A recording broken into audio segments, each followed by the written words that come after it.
Bueno, hola a todos de nuevo y bienvenidos a este nuevo live. Y muchas gracias a todos por estar aquí un lunes más. Y muchas gracias y bienvenido también a Miguel Carretero, el chef que nos acompaña hoy. Hola Miguel. Muy buenas. Bueno, estamos en Esculinari, la escuela online de gastronomía que puede transformar tu vida. Te vamos a acompañar para ser un gran experto en gastronomía gracias a todos los cursos que tenemos de cocina, repostería, coctelería y sumillería y también cursos de gestión para profesionales tan importantes para llevar a buen cabo un negocio de hostelería. Una de las grandes ventajas de la suscripción con la que se puede acceder a los más de 165 cursos que tenemos impartido por los mejores profesionales. Así que os animo a que los que no estáis suscritos os suscribáis y hoy tenemos una gran promoción por ser el Cyber Monday. Bueno, además de nuestros cursos, hacemos estas charlas en directo con los profesores y chefs y el objetivo es acercaros a ellos, a su conocimiento y sobre todo que les podáis hacer preguntas al final de la charla sobre dudas que tengáis sobre esta temática. El live de hoy es un poquito diferente porque vamos a hablar con un chef que acaba de grabar un curso con nosotros y que estará disponible muy prontito en la plataforma. Así que atentos a la newsletter y las redes sociales para que os enteréis de cuándo lo lancemos.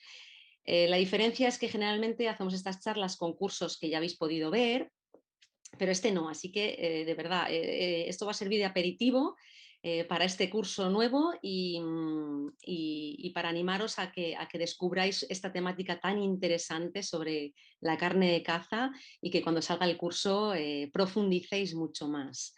Hoy, como ya dijimos en la invitación, hablaremos de varios temas, de cómo se clasifican este tipo de carne, las características que tiene, cómo reconocerlas, cómo comprarlas, pero también pues cómo tratar cada una con un tipo de técnica para sacar el máximo potencial de cada una de ellas, ¿no? Importante, al final de la charla, que estaremos media hora hablando con Miguel, ahora nos contará todo lo que nos va a enseñar hoy. Tenéis el botón de preguntas y respuestas. Os animo a que hagáis todas las preguntas que queráis en este apartado y las iremos contestando por orden de preferencia en directo. También las podéis votar, es decir, que si algunos veréis que tenéis como un botón de pulgar para arriba, podéis votar las preguntas que más os interesen allí. Así que nada más, os dejo con Miguel Carretero, chef de Santerra, restaurante en Madrid, y, y que disfrutéis muchísimo de esta charla. Miguel, todo tuyo. Bueno, muchas gracias. Pues nada, gracias a vosotros por dejarme participar hoy lunes en esta charla y poder hacer un curso de algo que me gusta tanto, que es la carne de caza. Y bueno, y gracias a todos los asistentes hoy para bueno, pues poder contar algo de lo que nosotros hacemos aquí en Santerra y bueno, pues hacer pues una pequeña introducción de lo que vamos a hacer en el curso que terminamos de grabar hace unos días. Bueno, pues un poco introducción de lo que es la carne de caza. Lo primero, lo que es la carne de caza para mí. Cuando yo tenía 6 años ya, bueno, mi padre es cazador y cuando tenía 6 años empecé a acompañarle a cazar. Entonces, bueno, pues empezaba a ver cómo era eso de salir al campo, ver una pieza en el campo y traerla a casa y que mi madre la elaborase. Entonces, bueno, pues con el paso de los años yo cazaba con él y cuando me decido a meterme en el mundo de la cocina, pues tengo que dejar esa parte que es ir al campo a acompañar a mi padre porque, bueno, pues la cocina me requiere de mucho tiempo y tengo que dejar esa actividad. Y cuando tengo la oportunidad de poder montar un restaurante, pensé que cuál era lo que era, o ya haya tiempo pensando, ¿no? ¿Qué era lo que yo tenía que hacer? ¿Qué responsabilidad tenía yo a la hora de abrir un restaurante como cazador?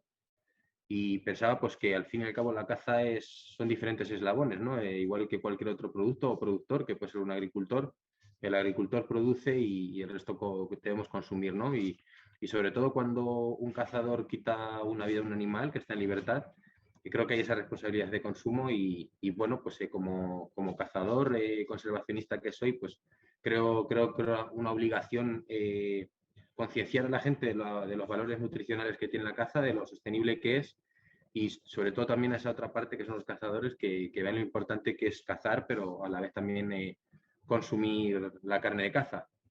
Y bueno, pues esquematizando un poco esta pequeña introducción, pues era qué es la carne de caza, ¿no? Y qué no es carne de caza.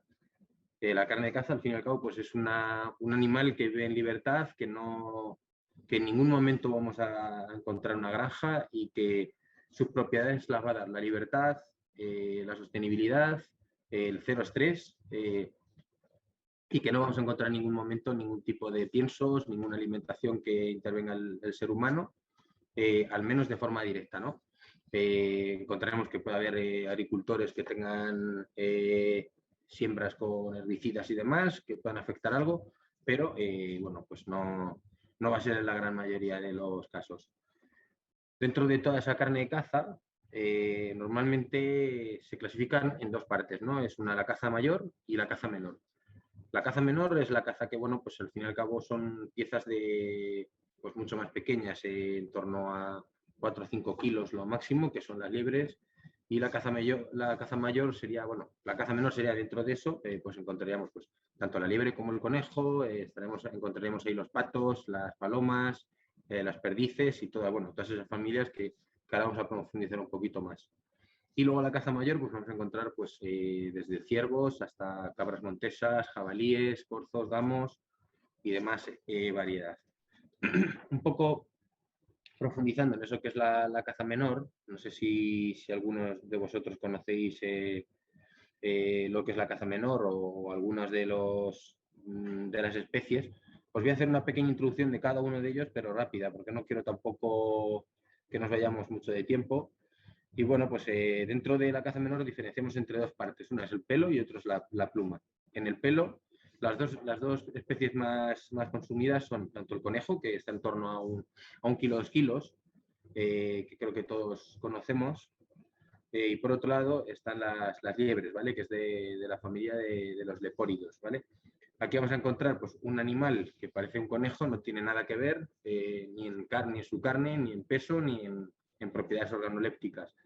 Aquí encontramos un animal entre unos 3-5 kilos, que bueno, pues hoy día sí que es cierto que el consumo de la liebre ha decaído un montón porque bueno, pues la caza actualmente está prohibida porque hemos tenido un problema aquí en España con una enfermedad que afectaba anteriormente al conejo, pero el conejo, bueno, pues sí que la ha sabido sobrellevar hacia adelante porque su reproducción es mucho más alta, entonces, bueno, pues ha podido paliar esa enfermedad.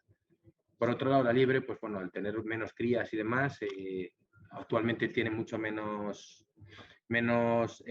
reproducción y menos descendientes, entonces, bueno, hoy día no se puede consumir ni se puede cazar. Igualmente, traje una porque mi padre es cazador y la tenía del año pasado y así os he enseñado un poco las dos especies.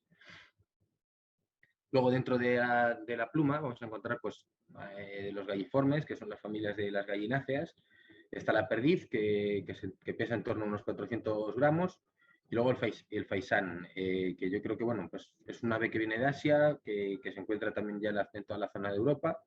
Y bueno, pues aunque el consumo sí que es más alto en restaurantes, en España apenas hay caza de ello, al menos de forma salvaje o común o autóctona, ¿no? En la perdiz, una de las cosas que nos ocurre es porque, bueno, hoy día la gran parte de las perdices que encontramos en los restaurantes son de granja y aquí es lo que hablamos un poco, que es carne de caza y que no. Hay muchas perdices hay una gran diferencia entre una perdiz de monte, que pues la alimentación ha sido uvas, puede ser frutos de retama, pues se va alimentando de los frutos que puede ir cogiendo, ¿no? Y consumiendo algún poco de cebada, un poco de maíz, que va consumiendo pues, en el campo, ¿no? A diferencia de pues, comer algún tipo de pienso, alguna alimentación que le va a hacer que bueno, tenga una alimentación más estándar, tenga probablemente una cocción más estándar, pero no vamos a encontrar esos sabores mucho más profundos de un animal que es salvaje, ¿no?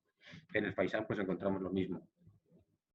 En ambas dos existe sueltas o lo que hacen es criar parte en granja, posteriormente sacan al campo y bueno, pues terminan siendo animales un poco son semisalvajes y y ya la alimentación, pues sí, ya que ya tiene una parte de un año de alimentación, entonces en ese momento pues ya adquieren esas cualidades organolépticas de lo que sería una perdiz salvaje. Siguiendo con esta especie de las galliformes, vamos a encontrar también la codorniz, que es una ave migratoria que viene desde, bueno, de la parte de los Balcanes hacia la zona de África y que por España pasa por la época de verano, que es la época en la que se recolecta todo el cereal y es cuando se alimenta y sobre todo pues tiene esa parte de cereal un poco alta y puede ir moviéndose sin que ningún tipo de rapaz o cazador le pueda cazar. Entonces tiene mucha más protección y es cuando hace ese viaje por España para poder cruzar hacia África. Otra de las aves galliformes cotizadas es la grouse, que es aunque en España no hay, es un ave que viene desde Escocia y es una de las perdices más cotizadas en los restaurantes. Es un sabor muy, muy profundo, un sabor muy, muy, muy cañero. Es una de las aves que requieren de maduración en cámara porque, bueno, pues el que pide una grouse pide como un ave muy especial y sabe cómo hay que tomarla. Es como una especie muy tradicional que tiene una elaboración concreta y lo pide la gente de forma súper clásica, pues como al fin y al cabo puede ser un plato a la prensa, ¿no? Por otro lado están las zancudas, aquí vamos a encontrar la becada, que es otro de los aves que tampoco puede cazarse hoy día por un problema bueno, pues de furtivismo y demás. Es el ave yo creo más cotizada de la caza menor, está en torno a los 18 o 30 euros la pieza, conseguirla en restaurante. Actualmente no se puede consumir dentro de un restaurante, pero sí fuera de él, ¿vale? Lo que está prohibido es que entre a un restaurante. Y aquí vamos a encontrar pues, una ave súper especial, que es con pico largo y, bueno, pues dicen que es el ave más fino de la caza menor. Por otro lado, dentro de la familia de las palomas, las columbiformes, vamos a encontrar dos tipos. Las palomas, que están separadas en tanto torcaces como la bravía y la zurita. Todas ellas tres son salvajes, ¿vale? Pero algunas se adaptan a los medios urbanos y como puede ser la paloma torcaz, que yo creo que un poco la conoce todo el mundo, que es una ave que bueno, pues se ha adaptado muy bien a las ciudades, y la zurita se ha adaptado muy bien a las iglesias o los edificios históricos, que bueno, pues encontramos hoy un montón. No tiene nada que ver un ave que está en una ciudad, la alimentación ni la grasa ni el consumo con lo que se alimenta, la que está en el campo o va haciendo esos viajes migratorios que sigue haciendo por naturaleza su ciclo, que encontramos pues, ¿sabes? Con mucha más energía, una carne mucho más tersa, que bueno, pues hay que tener muy en cuenta a la hora de cocinarla porque vamos a encontrar pues cocciones mucho más prolongadas que si fuese una perdiz de granja, ¿no? O una perdiz de campo, que al ser una ave más deportista, pues tendremos que romper esas fibras durante más tiempo en una olla o si las queremos guisar, ¿no? Por otro lado tenemos las tórtolas, que es otra ave migratoria, y aquí encontramos dos, la turca y la común. La turca, que hoy día está también en los medios urbanos, se ha adaptado muy bien aquí, es un ave territorial, y la común, que es la más cotizada, es mucho más pequeña, gastronómicamente está mucho más cotizada, que hoy día tampoco podemos consumir en los restaurantes pues por el mismo problema de las becadas y porque bueno, pues es una ave que está viéndose en disminución y bueno, pues creo que es responsabilidad de todos un poco evitar el consumo de lo que estamos perdiendo intentar que bueno, pues a futuro podamos consumirla siempre con responsabilidad. Aquí dentro de la pluma, acabando ya, encontramos los patos, que bueno, pues vamos a tener un montón de tipos, desde el azulón, el cuchara, el silbón, el pato real, el pato friso o la cerceta, que los más usados en gastronomía normalmente es el azulón, o también llamado colver, o la cerceta, que es una un poquito más pequeña, pero bueno, pues mucho más cotizada porque su grasa es más fina y su sabor, pues bueno, permite dejarla en cámara unos días más porque tiene una grasa más gruesita y nos deja dejarlo un tiempo más en cámara, ¿no? ¿Qué tenemos que tener en cuenta a la hora de cocinar un pato? Importante, pues el agua de donde viene, si son aguas estancadas, que normalmente lo son, si son limpias o no, ¿vale? Para que ese sabor no esté en el ave y a la hora de cocinarlo pues encontramos unos sabores un poco más fangosos o fecales. Y dentro de lo que sería la caza mayor, pues saltando a lo que es la caza mayor, vamos a encontrar tres especies. Los suidos, que son la familia de los jabalíes, que creo que bueno, están extendidos por toda Europa y yo creo que incluso en Latinoamérica hay alguna especie, no como el jabalí de aquí, pero sí otra variante, otra raza de jabalí. Y bueno, pues al final es un antepasado del cerdo. Y aquí vamos a encontrar, pues bueno, pues desde los machos jóvenes que pueden pesar desde 50 kilos hasta los 350 o las hembras desde los 40 hasta los 200 kilos.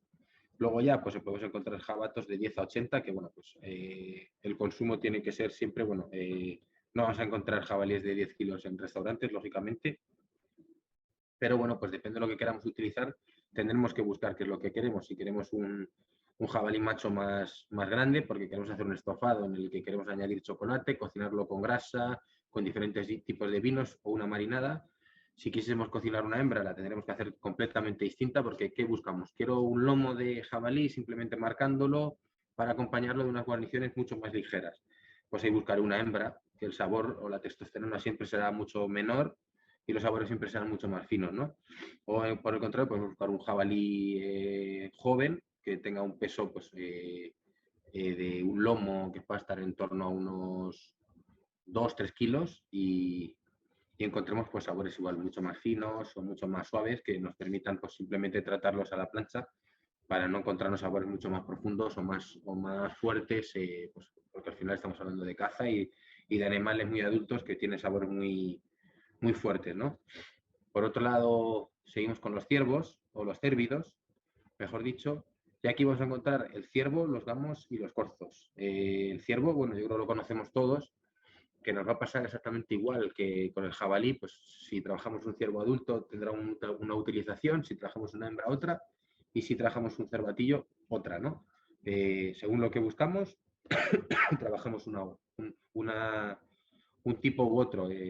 Creo que la comparativa, que un poco todos entendemos, es a la hora de trabajar la ternera, la vaca o el toro. Creo que damos usos completamente distintos a la ternera. Sabemos que podemos simplemente marcarla. Cuando buscamos algo que no queremos exceso de sabor, nos vamos a una ternera porque buscamos dárselo a un niño o a alguien así que tampoco quiere un exceso de sabor en un producto. Cuando buscamos ya a alguien que le gusta la carne, nos vamos a por vaca. Y cuando queremos algo a lo que queremos estofar y demás, nos vamos a toro, que nos va a dar pues mucha más fuerza al guiso o que al fin y al cabo es lo que mejor permite para poder cocinarlo, ¿no? Aquí tenemos el gamo, que es un animal un poquito más pequeño que el ciervo. Los cuernos que tiene son como palas. La carne es un poco más fina que la del ciervo, aunque la del ciervo es genial. Pero aquí nos vamos a encontrar pues, una carne un poco más rojiza, más delicada y más jugosa. La forma de trabajarla creo que siempre es libre. No creo que haya una manera de trabajar la ternera, o creo que aquí es exactamente igual. Hay que romperlos un poco los esquemas. Creo que tenemos que cada uno pensar cómo cocinar la caza y romper un poco el paradigma de lo que la caza es fuerte, sí es fuerte, pero bueno, pues depende de lo que trabajemos, ¿no?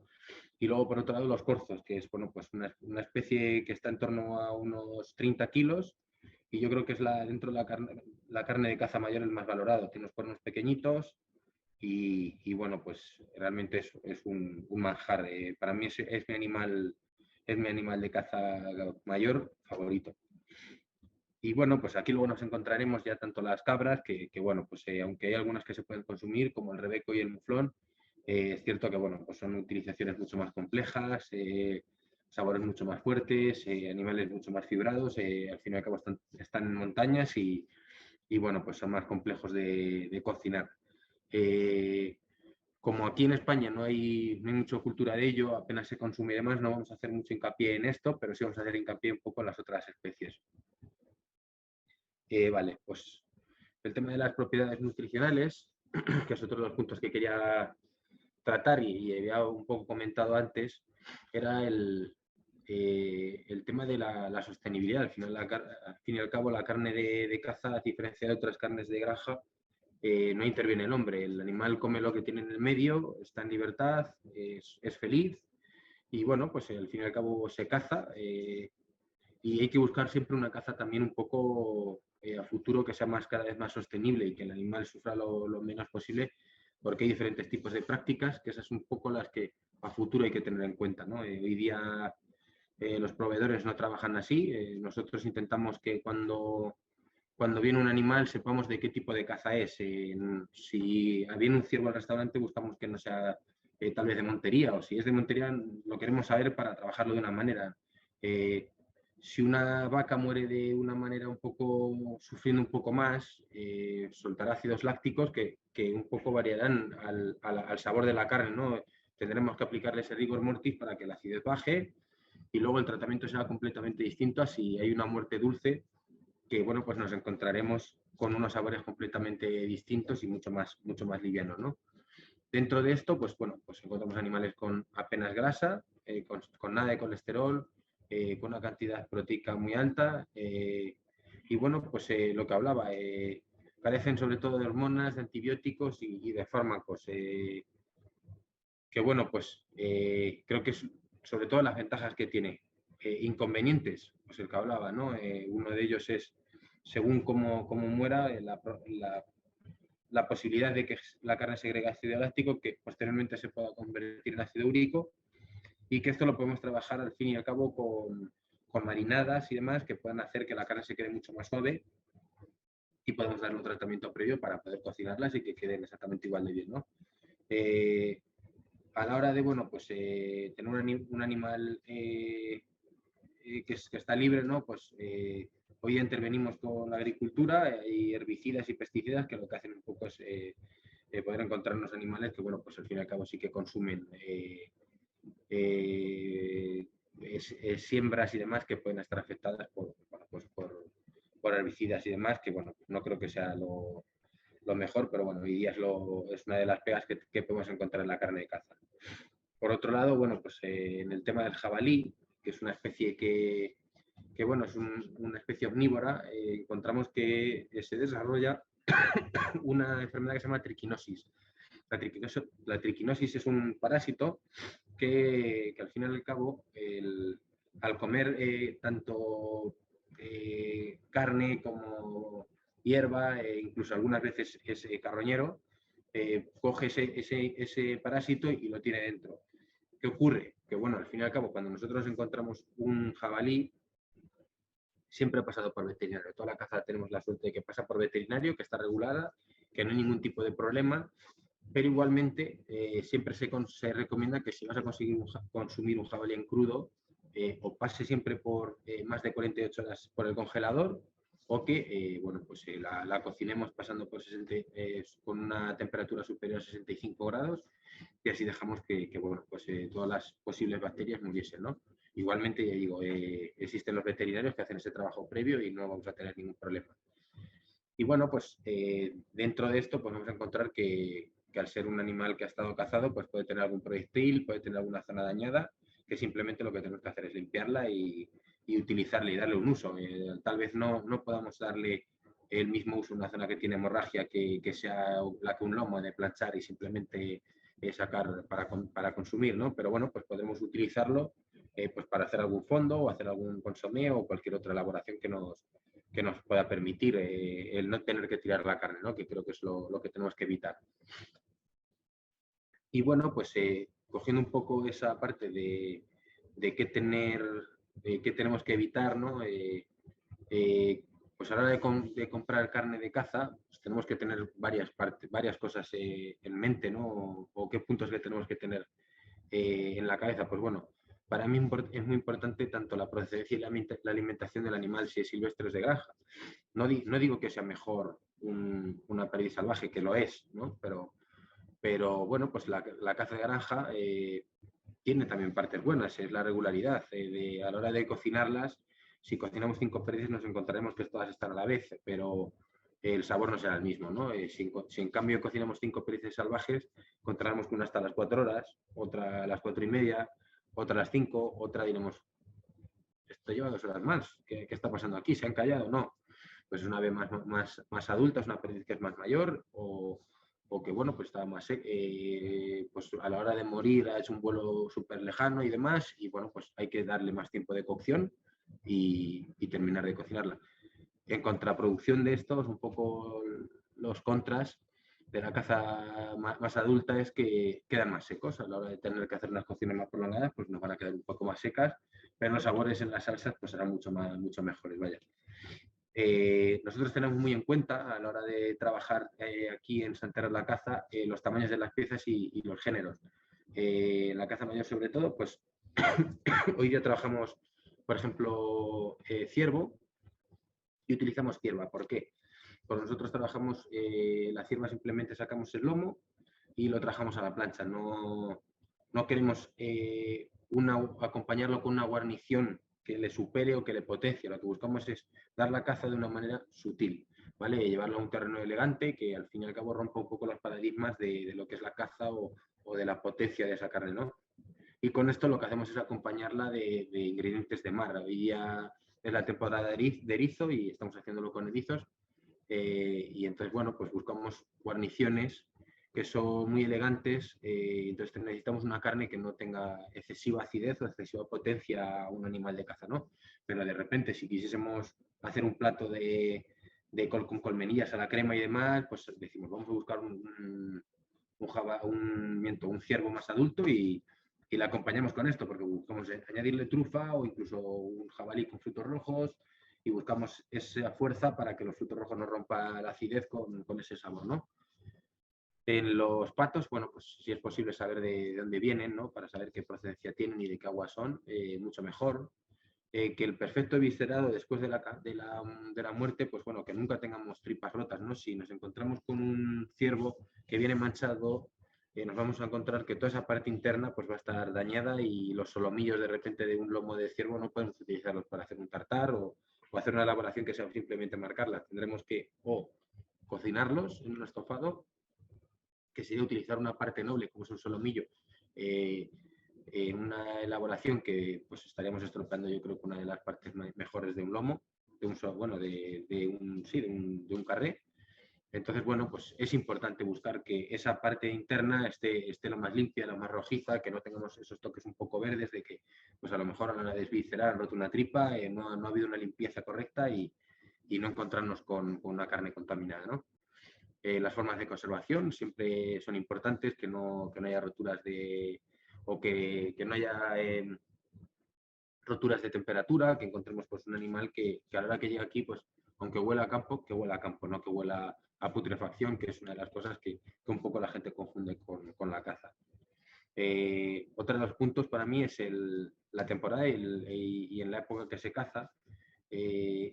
No hace nada que sea peor que otra cosa. O sea, si encontramos una perdiz en la temporada cuando se abre, que es la primeros de noviembre, no va a ser peor que una perdiz de enero, es distinta. O sea, una perdiz de noviembre viene del verano, no ha estado consumiendo gran cantidad de siembra o de semillas para engordar, pero cuando ya viene mucho más el frío, hacia enero y demás, lo que hace es alimentarse para engordar y la capa de grasa pues va a ser más grande. Mejor, bueno, pues probablemente sí, o probablemente lo que haga es que ese animal a la hora de guisarlo pues sea mucho más jugoso y bueno, pues en la época mejor para consumir este tipo de aves como puede ser la perdiz, pues va a ser siempre la de enero-febrero, ¿no? En palomas torcaces, pues en cambio va a ser en la época de verano, que es cuando vienen, comen pipas y cuando de más grasa se llenan. Partes también en el tema de las aves, muy a tener en cuenta, pues es la cantidad de grasa en la piel, que es lo que hablaba según la época, ¿no? Que siempre en la zona del pecho no tengan rota la piel, que ocurre en muchos casos, ¿no? Y por otro lado, pues bueno, que las plumas a la hora de pelar las hayan quitado bien y no nos encontremos animales que estén desollados y que no tengan trozos de piel, que al fin y al cabo, pues esa piel lo que hará un poco es de cápsula a la hora de poder cocinarlas y que todos los jugos se queden dentro. El mínimo de huesos rotos posible, creo que es súper importante para que a la hora de encontrarnos una paloma o una perdiz, pues no nos encontremos esquirlas de huesos, que bueno, al final esto es lo que tiene la caza, ¿no? Son animales muy especiales, cada uno distinto de otro, y podemos encontrarnos un plomo, podemos encontrarnos un hueso, pero bueno, si podemos evitarlo, podemos intentar que no esté ahí dentro, lo vamos a hacer, va a ser igual de especial, pero vamos a tener un trabajo un poco más exhaustivo que lo podemos mejorar o hacerlo lo más fino posible, ¿no? Y bueno, pues por otro lado apunté aquí también la ausencia de hemorragias. Y terminando ya, bueno, hablé un poquito de machos y jóvenes y tal, granjas y demás. Bueno, pues el tema de las piezas o de las partes o cómo categorizar las partes de cada pieza, ¿no? Pues dentro de las categorías extra, yo creo que igual que cualquier vacuno, nos encontraremos tanto el solomillo o los lomos, que son las partes más utilizadas que simplemente con marcar o incluso en tartares podemos usar, ¿no? Nos vamos a encontrar pues, piezas mucho más finas. En las aves serían las pechugas. Luego, yéndonos a una segunda parte, que será la categoría primera, ¿no? Serían las piernas, paletillas y las patas en las aves. En las piernas y las paletillas, pues tanto en liebres como conejos, o corzos, cervatillos, jabalíes y demás. Luego nos íbamos a una parte, a una calidad segunda, que sería el morcillo y los jarretes, que son cocciones mucho más prolongadas. Aquí nos va a permitir simplemente cocciones como guisos y demás. Y por último, bueno, van a estar ahí ya en la tercera, pues toda la casquería y un poco pues los desperdicios, que pueden ser, bueno, pues la casquería puede ser lengua, el cuello, la falda, las costillas, las carrilleras y, bueno, pues todas las vísceras y demás que tienen una utilización. Y nada, bueno, pues quería, bueno, pues animaros a que os apuntéis al curso, os va a gustar mucho porque aunque nosotros hablemos un poco esta parte que creo que es un poco introductoria, vais a ver que, bueno, pues la caza se puede utilizar de muchas maneras, un poco rompiendo lo que estamos acostumbrados a ver, vais a ver desde elaboraciones súper clásicas, como puede ser alguna pericia estofada. Vamos a hablar también de algún embutido, pues haciéndolo de una manera súper sencilla, que vais a ver que podemos hacer embutidos en casa y que es muy fácil, no tenemos que tener muchas herramientas en casa para poder hacerlo de forma manual y quedar muy bien tanto en casa como en un restaurante, que creo que bueno, pues nos da siempre miedo a embutir o a poder hacer nuestras chacinas y creo que dice mucho de un cocinero o es una parte de la cocina muy artesanal que creo que se ha perdido y es muy bonita. Y bueno, vais a ver desde asados a cómo utilizar tartares, a combinaciones un poco más raras dentro de lo que estamos acostumbrados en el mundo de la caza y bueno, vamos, porque vais a ver hasta incluso que se me estaba pasando ya un postre en el que vamos a aplicar una parte de caza y vais a ver que, bueno, pues este mundo es súper bonito y sobre todo, bueno, pues tiene muchas ramas que creo que están por explotar y que creo que, bueno, todo el mundo tenemos mucho que aportar en este mundo que es la cocina de la caza, que es, vamos, para mí el que más me gusta.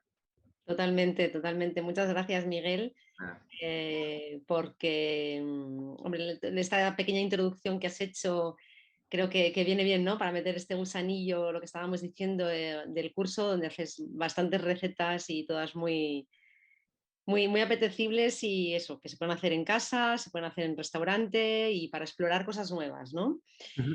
Pues mira, te voy a empezar a hacer preguntas, que ya hay bastantes. Entonces nos pregunta Agustín, por ejemplo, que cómo se hace una buena conserva de perdiz en escabeche.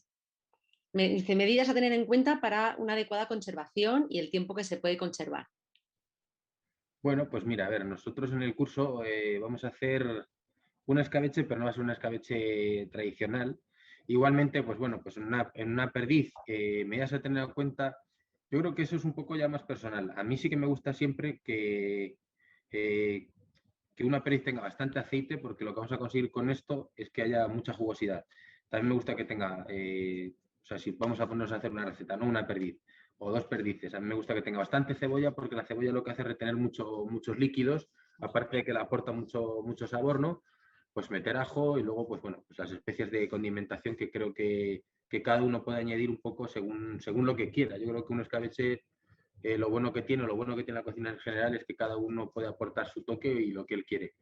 A mí me gusta añadirle bastante aceite, 2 partes de aceite, y luego me gusta añadirle, pues, de ese uno que queda, meterle una parte de caldo de ave y luego vinagre. Si lo queremos hacer un escabeche de conservación, lo suyo es marcar la perdiz, meterla en bote, añadir todos estos elementos, tapar y cocinar en el mismo bote. ¿Por qué? A mí me gusta así porque porque conserva todos los sabores dentro y luego pues vamos a encontrar una pasteurización que nos va a hacer que en cámara dure durante mucho tiempo, ¿no? ¿Cuánto tiempo hay que tenerla cocinando? Pues depende de qué tipo de perdiz. Si es una perdiz de granja, pues puede estar entre 3 horas y media a 4. Si es una perdiz más adulta de campo, podemos estar en 5 horas, ¿no? En un baño María a 100 grados. Si queremos hacerlo a una temperatura más baja, pues más tiempo, ¿no? Puede estar en torno a unas 6 horas a 85 grados. Nosotros cuando las hacemos aquí, las hago en restaurante, las hago a 85 grados durante 6 horas. Las emboto y las meto en el horno a vapor una a una y lo que hacemos es dejarlas en el horno a vapor 6 horas. Después enfriamos y guardamos en cámara. ¿Ahí qué nos puede durar? Pues nosotros tenemos algunos escabeches durante un año. De hecho, los conservamos durante un año porque adquieren Por mucho todo más el sabor sabor. también, Eso es, claro. adquieren mucho más sabor y ese líquido, o sea, aparte de que la perdiz la usamos para, a lo mejor, utilizarla para hacer una ensalada que hacemos en un rulito de un papel de arroz para la barra, el escabeche es súper especial porque tiene toda la concentración pues durante un año, una vez ahí metida, ¿no? Y utilizamos luego para hacer una osmosis a un tomate y hacer pues bueno, como una especie de Mm. tomate, una ensalada de tomate con perdiz, sin que aparezca ningún tipo de perdiz, ¿no? Y bueno, pues vamos, o sea, yo creo que más o menos los tiempos pueden ser esos.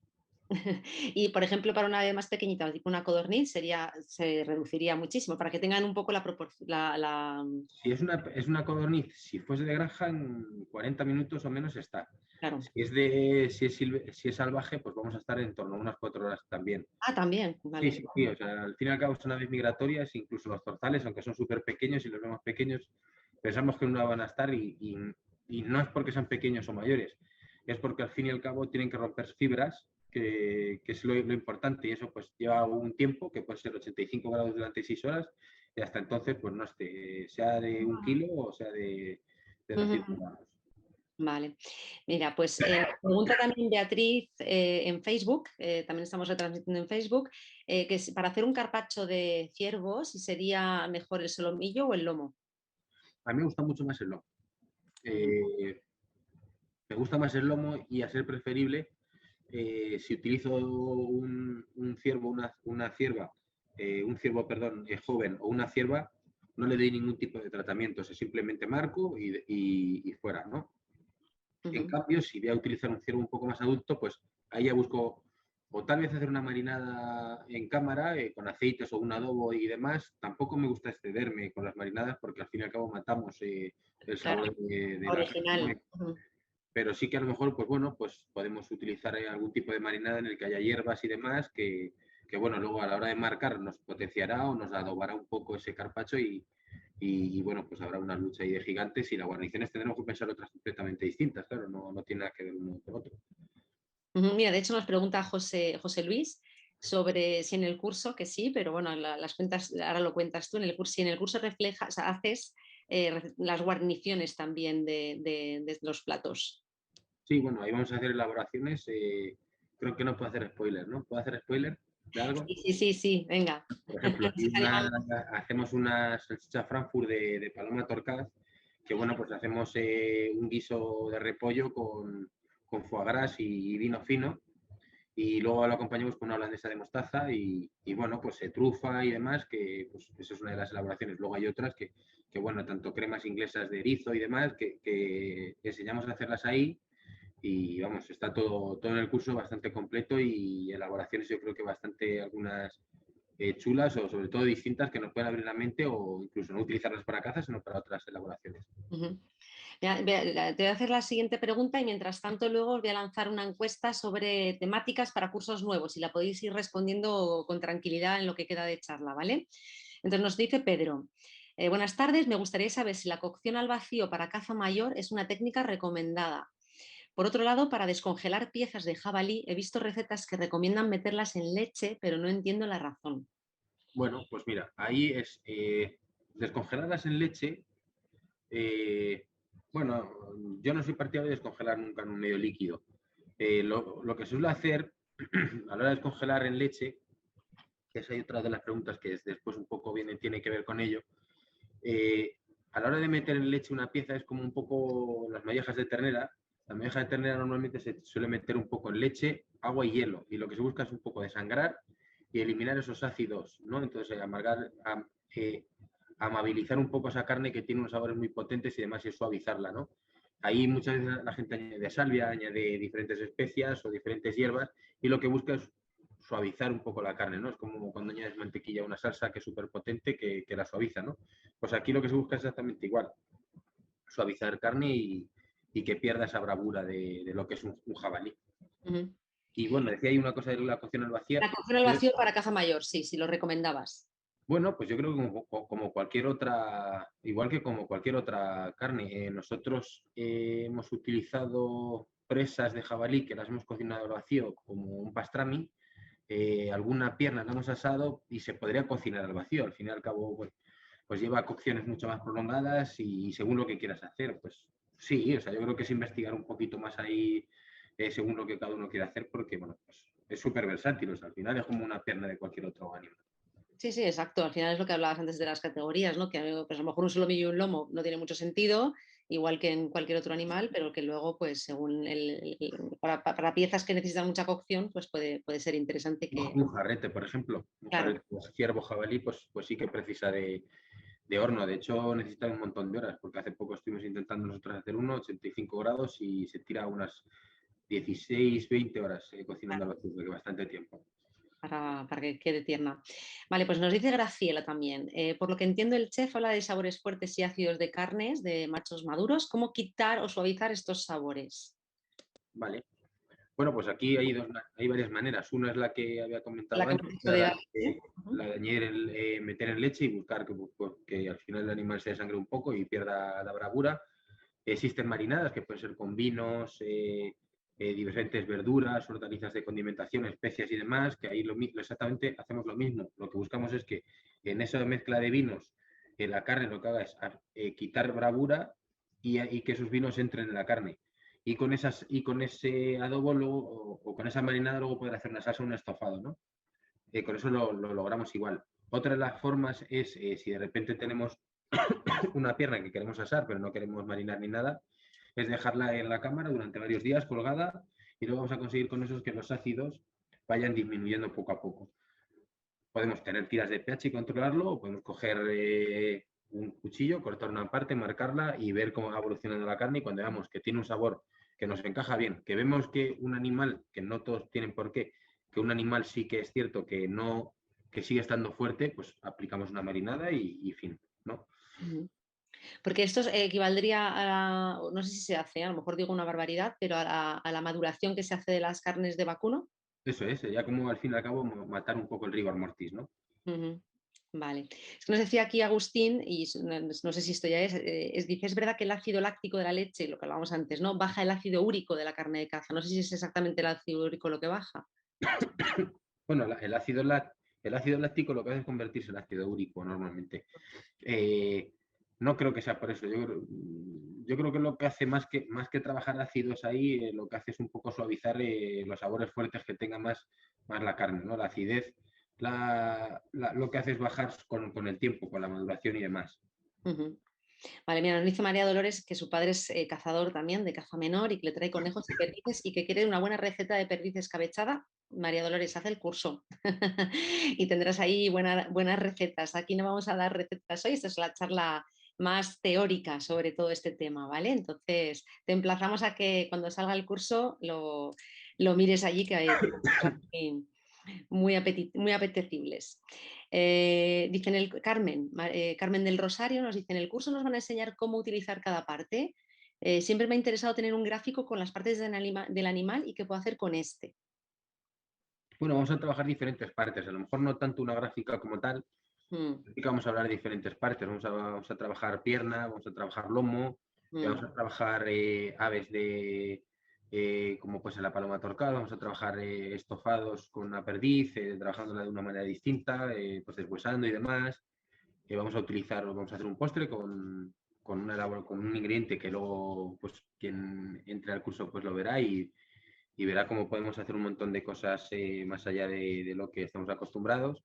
Y bueno, pues en este primer curso tal vez no va a haber un desglose de todas las piezas, ¿no? Pero pues bueno, tal vez a futuro, Sí, Claro, sí. no, pero de lo que se trata al final es que, porque lo que decía esta chica es, al final, como si fuese un curso monográfico de vacuno, que tenemos uno, por Ujú. ejemplo, en el que enseñamos a, dentro del vacuno, utilizar cada una de las partes. Pero como esto hablamos de caza en general, no podemos hablar de todas las partes de todos los animales. Aquí es un poco la introducción para este tipo de carne y que también vosotros entendáis, ¿no? Pues dentro de las aves, luego más o menos, no es exactamente igual, pero que sepáis cómo se comporta, pues lo que decía, pues que no es lo mismo las pechugas que otras partes. Dentro de otro tipo de animal, pues que entendáis las partes. Eso es lo que vamos a hacer en el curso, ¿no? Mira, Encarni nos pregunta algún consejo para hacer faisán. Si es posible hacerlo a baja temperatura también. Está la gente, es que hemos lanzado un curso de baja temperatura en casa hace poco con Tony Botella y hay Ujú. mucho aficionado, tienen rones domésticos y hay mucha gente aficionada a la baja temperatura ahí en casa, lo cual está muy bien y animamos a que lo hagan. Pero mira, nos pregunta Encarni, supongo que para sus comidas navideñas, ¿cómo puede hacer un faisán? Bueno, pues al fin y al cabo es como el que hace una pularda, ¿no? Eh, ¿Se puede trabajar a baja temperatura? Sí, siempre que lo deshuese, siempre que hagas una especie de balotina y ir rulándolo, pues sí. Tiempos y demás, a mí me gusta siempre trabajar a unos 85 grados. Eh, el faisán, pues ahora mismo no te sabría decir, pero tiene que estar en torno a unas 5 o 6 horas. Eh, bueno, pues se puede hacer un rulo, una balotina y se podría cocinar perfectamente, vaya. Qué rico. Mira, nos dice Zornitza que su padre también era cazador en Bulgaria. Bueno, esto lo hemos comentado, lo ha comentado ya Miguel, pero para que lo recalques. Dice que en Bulgaria, cuando se caza un jabalí o caza mayor, es obligatorio hacer análisis de la carne antes de consumirla. Nos pregunta si se hace esto en España. Sí, sí, sí, se hace. Evidentemente. Vamos, cuando hay una cacería, una montería y demás, siempre van los veterinarios, que son los que dan el visto bueno a la carne. Y si va una carne desde otro tipo de cacería a una empresa de carne de caza a venderla, tiene que llevar un control o un registro de un veterinario y vamos, de ese mismo animal. Mm. Nos dice aquí Leticia. Fecha del curso, pues 2022, prontito. Todavía, esto es como los grandes estrenos, todavía no podemos decir fecha exacta, pero será a principio del 2022. Será a principio de 2022. Los enteraréis por la newsletter, si no estáis, por la misma vía que habéis recibido la invitación a esta clase magistral, recibiréis por la misma vía el anuncio del curso y por redes, o sea que estar atentos. Vale, luego nos dice Raúl, ¿qué partes son mejores para la plancha en caza mayor y si es preferible utilizar caza mayor para guisos o para plancha o asados?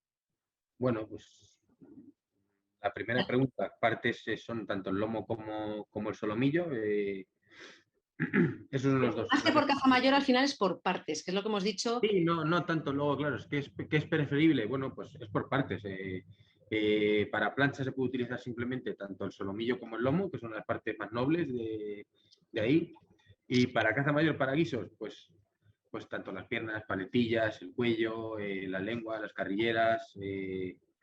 Para asados, pues utilizaré una pierna, tal vez no una paletilla, porque la paletilla, pues en la caza mayor vamos a encontrar que se quede muy seca o encontremos bueno, pues se quede muy dura y demás. No es una carne tan noble para trabajarla en asados. Entonces, yo creo que es preferible si hacemos un asado que sea o lo que sería el costillar entero, ¿no? Con los lomos y parte de la costilla y los solomillos, o que fuese la pierna.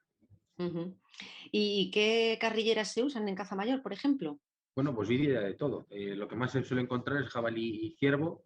De corzo no tanto porque son mucho más pequeñas, pero bueno, no es una cosa que se comercialice mucho en España, que se encuentre fácilmente. En el norte de Europa sí que se suele encontrar más porque la mayoría de lo que se produce aquí se manda afuera, ¿no? Se manda la mayoría a Alemania, de hecho. Pero hay algunas empresas cárnicas que pueden ser, bueno, pues hay algunas en la zona de Castilla-La Mancha que sí las tienen y bueno, se puede conseguir, pero muy a cuenta gotas, muy a cuenta gotas. No es Ujú. muy... Es que se ve poco, ¿no? Por eso he preguntado, yo no lo había oído tampoco nunca y la verdad es que es interesante. Bueno, nos pregunta Rodrigo, ¿qué parte del jabalí aconsejarías para preparar un cibet y qué tipo de preparación aconsejarías para el corzo? Pues a ver, para un cibet yo me iría probablemente, si no tuviese, si pudiésemos lograr conseguir carrilleras, pues sería lo brutal, porque haríamos un cibet muy especial de una parte que no es muy común conseguir, ¿no? Pero si no, pues me iría a una pierna. La dejaría macerar durante unos días en una mezcla de diferentes alcoholes, pues le podría o brandy o coñac, al final pues, poner algún vino tinto, buscar algo que sea un vino con madera siempre, eh, contrarrestar algo con algún vino dulce, que pase un oporto, pero sin excesiva, sin mucho azúcar tampoco. Y luego, bueno, pues diferentes hortalizas y especias, que eso ya un poco al gusto, ¿no? Y luego a partir de ahí, pues ya marchar el cibet. Ujú. Y con el corzo, pues, ¿qué preparación? Mm. Que no sé qué aconsejar. Pues a mí me gusta siempre utilizar ingredientes de temporada. Cuando trabajo el corzo, que es la época, la caza del corzo es normalmente en primavera, me gusta siempre acompañarlo de los ingredientes que hay en esa época. Pues los hemos hecho con cerezas, los hemos trabajado con almendra amarga, con flores de saúco, con la trufa de primavera, que es la tuberborchi, pues bueno, pues un montón de ingredientes, pero siempre pues intentando que sean los ingredientes de temporada, pues por menilla y persicos también, ¿no? Ujú. Y la temporada, por ejemplo, ahora en España, porque bueno, luego hay mucha gente que nos oye que no son de España, pero vamos a hablar de las temporadas aquí. ¿Temporada de qué estamos ahora? ¿Perdona? ¿En qué Bueno, temporada? ahora mismo está la veda abierta y bueno, pues podemos encontrar cualquier tipo de caza, desde principios de noviembre hasta el primer fin de semana de febrero tenemos la veda abierta.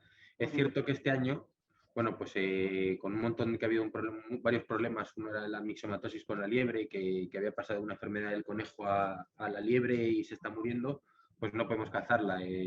Este año tampoco se puede cazar la tórtola. Tampoco se pueden cazar las cercetas, tampoco se puede cazar la codorniz.